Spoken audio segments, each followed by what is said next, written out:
మద్దతు కూడగట్టడంలో చంద్రబాబు నాయుడు గారు సక్సెస్ అయ్యే అవకాశాలు చాలా తక్కువగా కనపడుతున్నాయి. Yes okay sir okay Chintapalli Masudan Reddy గారు, మరి ఆ చేపలను ఎవరు క్లీన్ చేస్తారో నాకు తెలియదు, కానీ ఆ చేపలు వండింది ఆ విజువల్ అయితే ఉంది, వెతికే అనమాట. క్లీన్ చేసే విజువల్ ఏమైనా దొరకలేదు, ఒకసారి చూడండి. సరే, ఇప్పుడు అది చూస్తూనే డీలిమిటేషన్కి సంబంధించినటువంటి బాధ్యతలు చంద్రబాబు నాయుడికి అప్పగించారట. మరి ఏంటి మీ పార్టీ మొన్న కూడా సపోర్ట్ చేస్తాము అని చెప్పినటువంటి పరిస్థితి, సో ఏంటి ఈసారి సపోర్ట్ చేయబోతుందా? చంద్రబాబు నాయుడుకి ఇచ్చినటువంటి బాధ్యతలకు అనుగుణంగా ముందుకెళ్ళబోతుందా?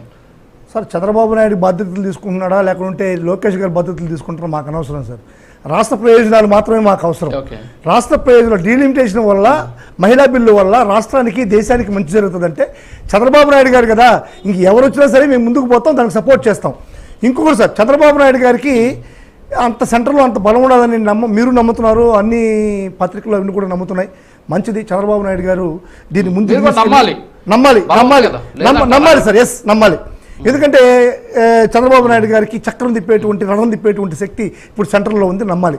చంద్రబాబు నాయుడు గారి నైజం నేను చెప్తాను చూడండి సార్, ఇది కానీ మహిళా బిల్లు కానీ సక్సెస్ అయితే, ఈ డీలిమిటేషన్ కానీ సక్సెస్ అయితే నేనే మొత్తం చేశాను, అసలు బీజేపీ ఏమీ లేదు, మోడీ నథింగ్ అనేస్తాడు.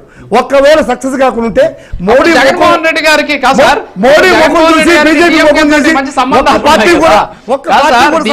మంచి సంబంధాలు ఉన్నాయి కదా, డిఎంకే తోటి మాట్లాడి ఒప్పించమని చెప్పండి.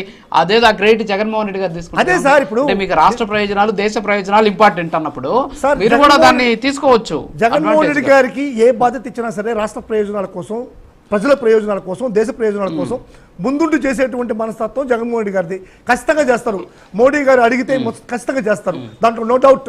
చంద్రబాబు నాయుడు గారు నిజం చెప్తున్నాను సార్, ఇది కానీ సక్సెస్ అయింది అనుకోండి, అడగొద్దు సార్, రాష్ట్ర ప్రయోజనాల కోసం. అదే సార్, మొత్తం నన్ను మాట్లాడి సార్, ఇప్పుడు సక్సెస్ అయిందంటే నాదంటాడు.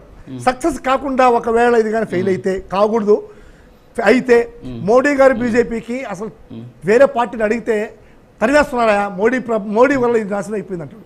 ఇంకొకటి సార్, ఇంత చక్రం తిప్పేటువంటి